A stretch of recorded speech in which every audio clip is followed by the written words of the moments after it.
Assalamualaikum warahmatullahi wabarakatuh.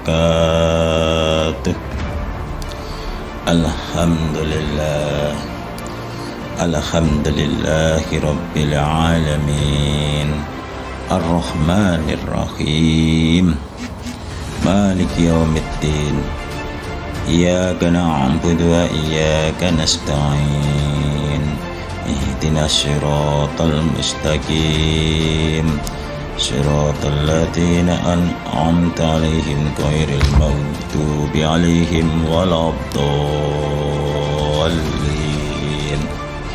Amin.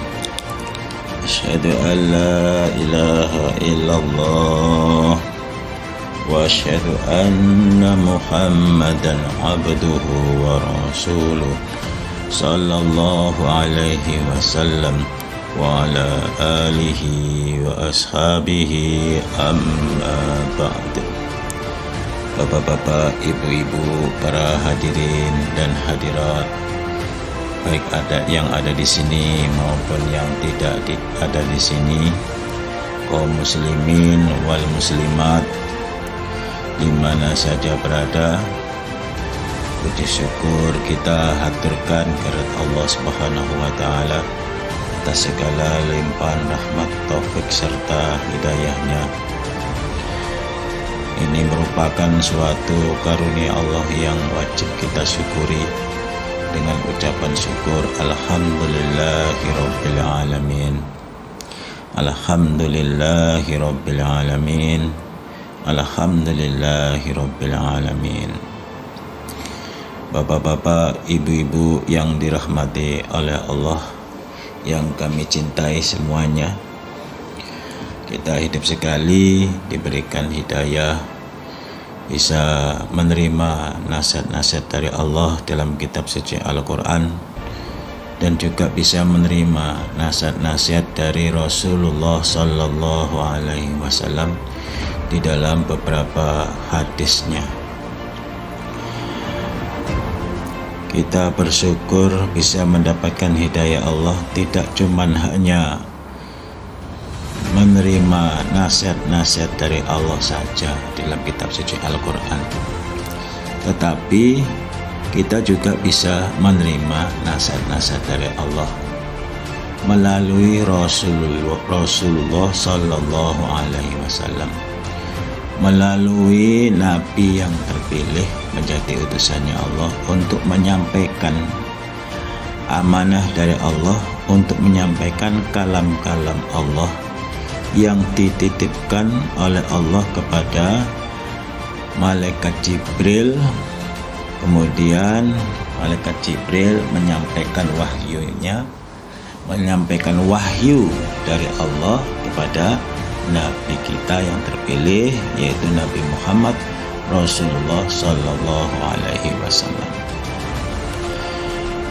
Kita mendapatkan hidayah, mendapatkan petunjuk, kita faham perintah, kita faham larangan, kita juga faham cerita-cerita. Kenapa Bapak sekalian? Ini merupakan suatu rangkaian yang tidak bisa terpisahkan. Kita harus paham perintah, kita juga harus paham larangan, kita harus paham cerita. Kalau kita sudah paham perintah, otomatis kita akan bisa mengerjakannya dengan senang hati, karena kita sudah tahu itu perintah dari Allah, karena kita sudah tahu itu ada kandungan rahmat Allah. Kalau kita bisa mengerjakan perintah Allah, di dunianya akan mendapatkan rahmat dari Allah, di akhiratnya juga akan mendapatkan rahmat dari Allah Subhanahu wa taala. Perintahnya kita bisa kerjakan. Contoh, kita diperintahkan sholat, diperintahkan puasa di bulan suci Ramadan, diperintahkan untuk menunaikan zakat fitrah, diperintahkan untuk melaksanakan ibadah haji bila mampu. Ini kita bisa mengerjakan, disesuaikan dengan kemampuannya. Jadi kalau perintah itu kita kerjakan dengan sepol kemampuan.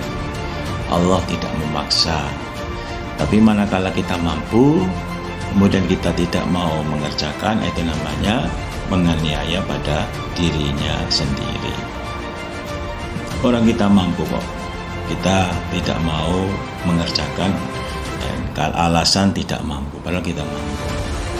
Karena mungkin kita males atau mungkin gimana gitu, akhirnya kita tidak bisa mengerjakan perintah dari Allah. Ya. Alhamdulillah Bapak Ibu sekalian, kita mendapatkan hidayah dari Allah. Tidak cuma hanya paham perintah, tapi juga kita paham larangan. Perintahnya kita kerjakan dengan sepol kemampuan kita, mastatona. Larangannya kita jauhi dengan sejauh-jauhnya.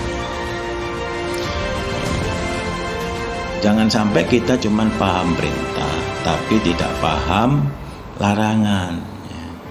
Contohnya bagaimana Bapak Ibu sekalian? Ya contohnya dengan perintah-perintahnya Allah dikerjakan.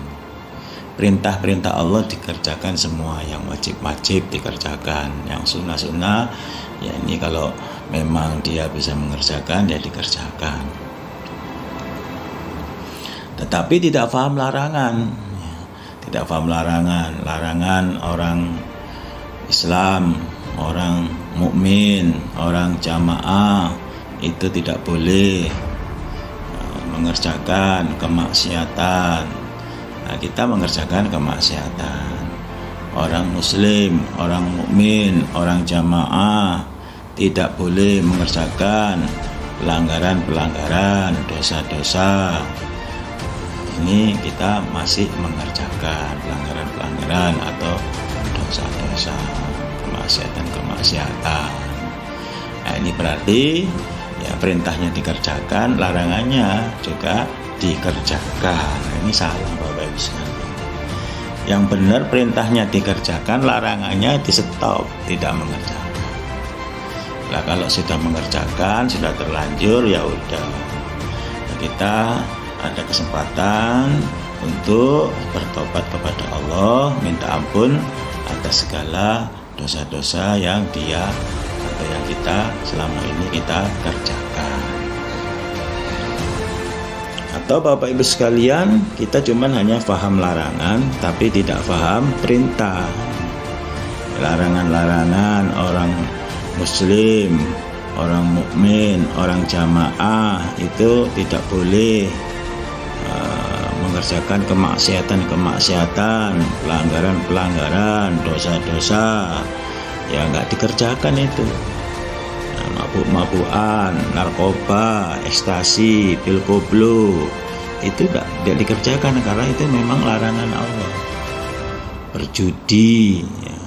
Kemudian melakukan pelanggaran antara laki-laki dan perempuan, itu tidak dikerjakan. Ya, berbaik sama tetangga kanan kiri itu tidak dikerjakan untuk supaya baik, ya. Tidak mau mengerjakan hal-hal yang tidak baik. Karena kalau kita orang yang beriman kepada Allah dan pada hari akhir, maka muliakanlah tetanggamu muliakanlah. Artinya supaya berbuat baik pada tetangga kanan kiri kita. Pokoknya semua larangan-larangan dijauhi. Tapi dia tidak paham perintah, tidak sholat, tidak puasa. Ya sholat tapi sholatnya yang kalau koper-koper saja, kalau nggak koper nggak dikerjakan. Nah ini Bapak sekalian, namanya sholat ya harus disempat-sempatkan, harus diprioritaskan. Kita berhenti sejenak untuk mengerjakan sholat. Karena dia tidak paham perintah, akhirnya ya, perintahnya tidak dikerjakan. Larangannya dijauhi, stop. Ya itu nggak bisa kita masuk surga Bapak Ibu sekalian. Untuk bisa masuk surga, selamat dari neraka, kita harus mengerjakan semua perintah-perintahnya Allah. Umpama kita menjumpai 1000 perintah, kita kuat mengerjakan, kerjakanlah. Itu mengandung pahala yang luar biasa kalau diniati dengan niatan mukhlis lillah karena Allah. Jadi perintahnya Allah dikerjakan. Kalau kita niati dengan karena Allah, maka akan menjadikan pahala. Akan dicatat pahala, nanti kita akan mendapatkan rapot dari amal ibadah kita selama hidup di dalam dunia. Nah, itu Bapak Ibu sekalian. Nah, kemudian Bapak Ibu sekalian, larangan harus dijauhi. Perintahnya dikerjakan dengan sepol kemampuan, mastatokna, larangannya dijauhi. Ceritanya diyakini.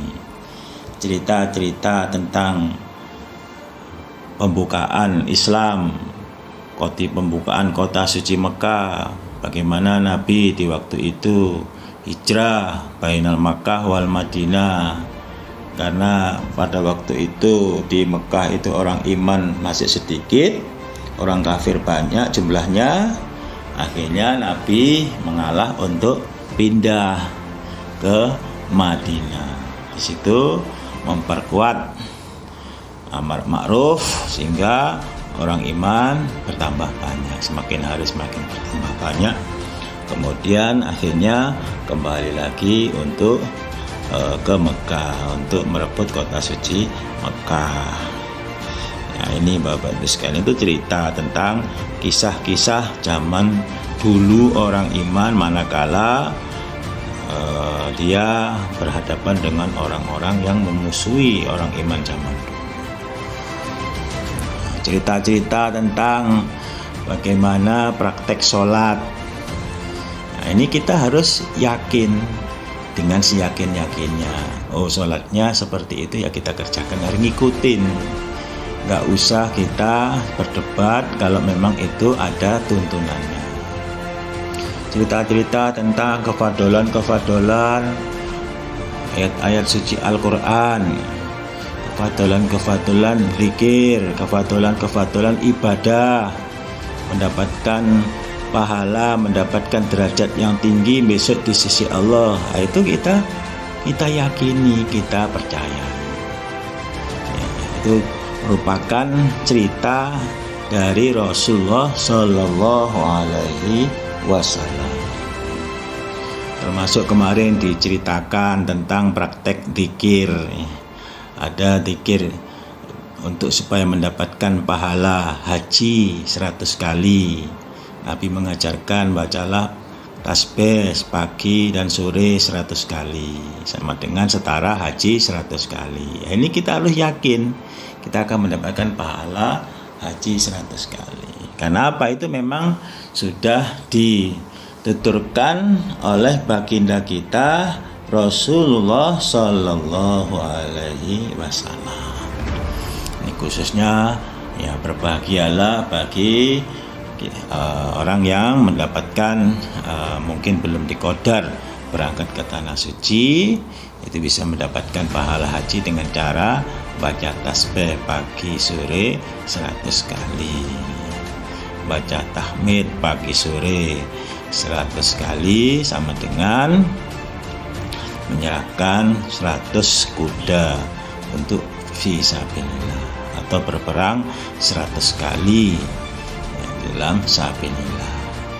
Baca takbir, Allah akan menyimpan pahala tersebut, nanti akan dikasih tahu manakala kita berhadapan, manakala kita pulang ke rahmatullah.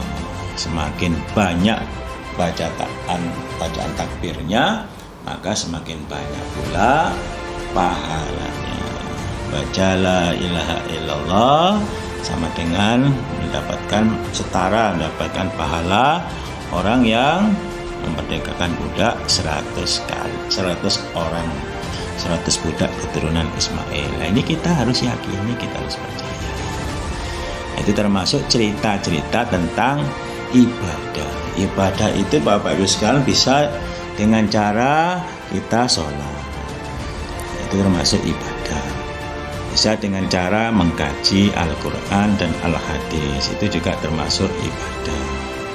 Bisa dengan cara zikrullah, zikir kepada Allah. Itu juga termasuk ibadah. Nah, termasuk kita dalam urusan ma'isyah, dalam urusan keduniaan, mencari kehidupan di dalam dunia, atau istilah sekarang namanya bekerja. Itu Bapak Ibu sekalian, manakala kita niati untuk ibadah, niati karena Allah, maka pekerjaan kita menjadikan pekerjaan ibadah. Artinya Bapak Ibu sekalian, ya nanti kalau mendapatkan rezeki dari Allah, tidak lupa untuk menyisihkan sebagian hartanya fi sabilillah, di dalam jalannya Allah. Nah, itu Bapak Ibu sekalian, sedikit mukadimah dari kami. Nah, selanjutnya kita lanjutkan pengkajian Al-Quran dan Al-Hadis pada hari ini. Pada hari ini kita akan kajikan tentang lanjutan yang kemarin, masalah zikrullah. Jadi zikir itu banyak macamnya, jadi disesuaikan dengan kemampuan kita masing-masing. Kita mampunya yang mana, silakan dipilih. Pilih salah satu atau pilih dua-duanya atau tiga-tiganya atau semuanya, yang terserah dari kemampuan kita. Jangan lupa diniati dengan niatan mukhlis lillah, karena Allah. Jadi Bapak Ibu sekalian, kita akan kaji bab zikir di dalam Rawahun Nasa'i juz 3 halaman 78.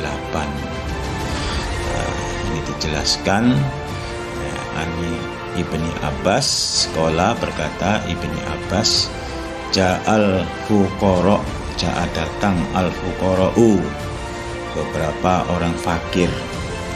Orang fakir itu orang yang hidupnya pas-pasan.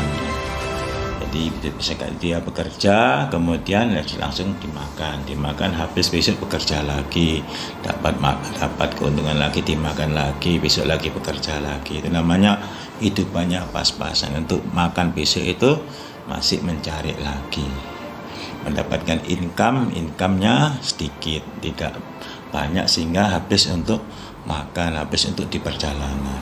Itu namanya orang fakir, orang yang fuqara. Datang orang fuqara ila Rasulillah, pada Rasulullah sallallahu alaihi wasallam. Faqalu, maka bertanya mereka atau berkata mereka, ya Rasulullah, wahai utusannya Allah, innal aghniya, sesungguhnya orang aghniya, orang kaya, yusalluna, sama sholat mereka, kama nusolli, sebagaimana sholat aku. Ya Rasul, ya Nabi, orang-orang kaya kalau mereka lagi sholat, saya juga bisa mengerjakan sholat. Mau sholat apa aja saya juga bisa mengerjakan, niru bisa. Artinya saya juga bisa mendapatkan pahalanya sholat seperti mereka. Wa yasumu, dan sama berpuasa mereka, kama nasumu, sebagaimana berpuasa aku. Nah, kalau mereka puasa, saya juga bisa puasa. Mereka puasa Ramadan, saya bisa puasa Ramadan. Mereka puasa Syawal, saya juga bisa puasa Syawal.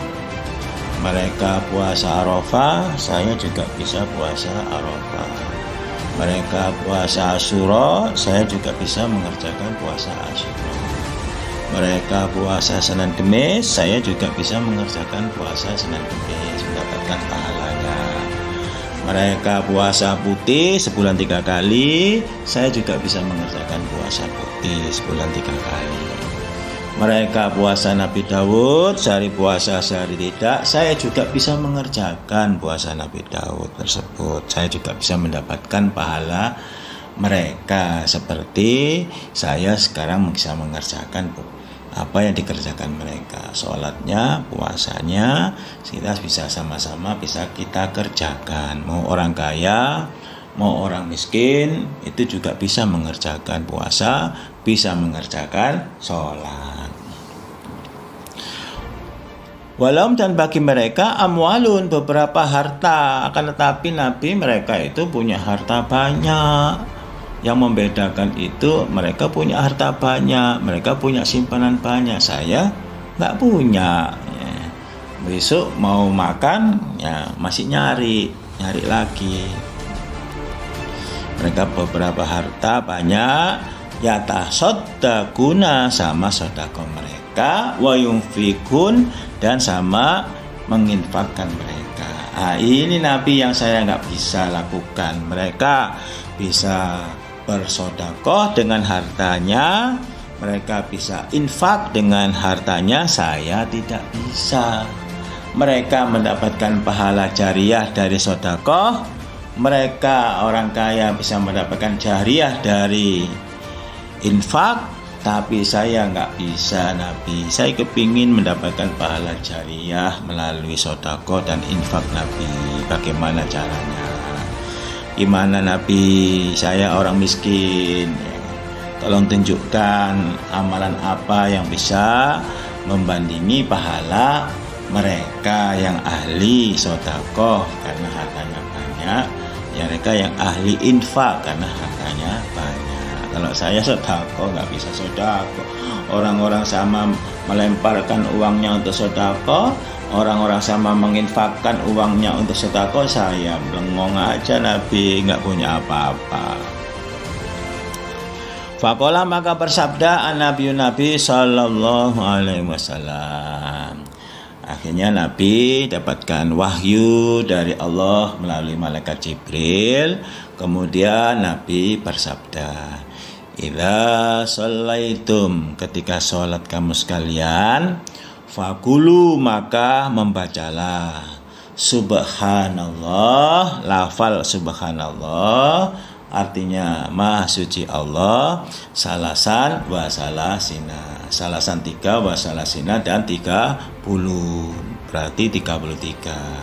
Sehabis sholat kamu sekalian sempatkan baca subhanallah sebanyak 33 kali. Kemudian membaca lagi walhamdulillah, dan kalimat alhamdulillah artinya segala puji bagi Allah, salasan wa salasina 33 kali. Wallahu akbar, dan lafal Allahu akbar artinya Allah Maha Besar, salasan wa salasina 33 kali. Baca subhanallah 33 kali, alhamdulillah 33 kali, Allahu akbar 33 kali. Wala ilaha illallah, dan lafal la ilaha illallah asyron 10 kali. Jadi biasanya kan cuman hanya tasbih, tahmid, takbir 33 kali selesai. Ini ditambah lagi baca la ilaha illallah 10 kali. Fa'inakum maka sesungguhnya kamu sekalian tudrikuna menjumpai kamu sekalian atau menyamai kamu sekalian bidalika dengan membaca kalimat di atas. Man pada orang sabako yang mendahului pada kamu sekalian, watasbikuna dan mendahului man pada orang ba'dakum setelah kamu sekalian. Jadi kamu sekalian kalau membaca kalimat tersebut di atas, kamu bisa mendahului pahalanya mereka. Jadi pahalanya itu lebih cepat nyampe ya, dibanding dengan orang yang sedekah ya, berupa harta. Yang kalimat ini bisa lebih cepat nyampe kepada Allah. Kita bisa mendahului orang-orang yang telah mendahului pada kamu sekalian.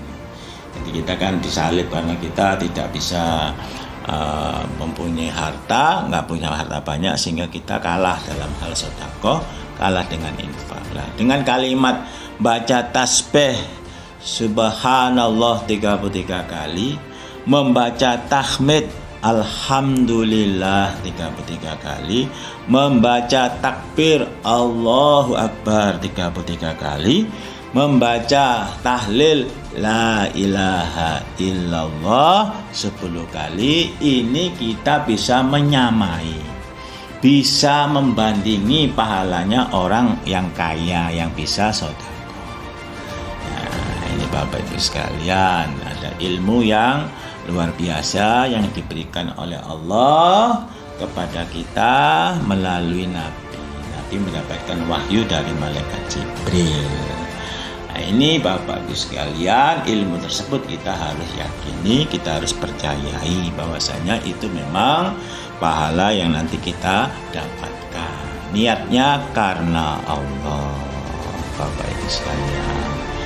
Nah, ini otomatis kalau kita rutin setiap habis sholat wajib membaca ini, ya kita nanti menjadi orang yang ahli sedekah, bisa menyalip pahalanya orang-orang yang ahli sedekah. Kalau orang ahli sedekah itu hartanya banyak, jadi dia bisa membangun masjid saya sendiri. Ini orang yang banyak duit, membangun musola saya sendiri, nggak usah yang lain. Nanti aja kalau sudah jadi baru nanti ya silakan ditempati. Ya ini kalau orang yang kaya bisa, Bapak Ibu sekalian. Kalau yang nggak kaya, nggak mampu, ya nggak bisa, Bapak Ibu sekalian. Pahalanya jariahnya luar biasa, Bapak Ibu sekalian. Selama masjidnya digunakan untuk tempat ibadah, maka selama itu pula lah dia mendapatkan kiriman pahala, meskipun kita sudah meninggal dunia. Nah, ini. Dengan kita membaca kalimat thayyibah tadi, tasbih, tahmid, takbir 33 kali, subhanallah 33 kali, alhamdulillah 33 kali, Allahu akbar 33 kali, ditambah tahlil la ilaha illallah 10 kali, ini kita bisa membandingi orang yang ahli sedekah tadi. Nah, ini Bapak Ibu sekalian, alhamdulillah, mudah-mudahan ilmu yang sudah kita dapatkan dari Allah melalui penyampai-penyampai agama Allah, melalui hadis-hadis Nabi, ini Allah memberikan manfaat dan barokah. Bagaimana ilmu itu supaya bisa mendapatkan manfaat dan mendapatkan barokah? Manakala ilmunya, yang pertama ilmunya dikerjakan, itu namanya ilmunya akan membawa manfaat dan barokah. Manfaatnya apa? Kita mendapatkan pahala dari apa yang sudah kita kerjakan, mendapatkan pahala apa yang sudah kita kaji ilmunya kemudian dikerjakan.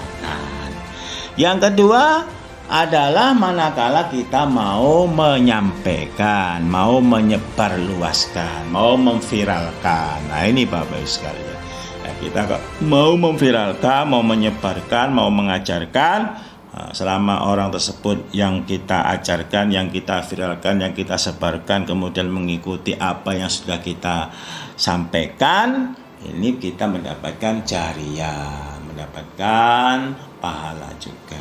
Kita sudah termasuk kategori ta'muruna bil ma'ruf wa tanhauna 'anil munkar. Inilah Bapak Ibu sekalian sedikit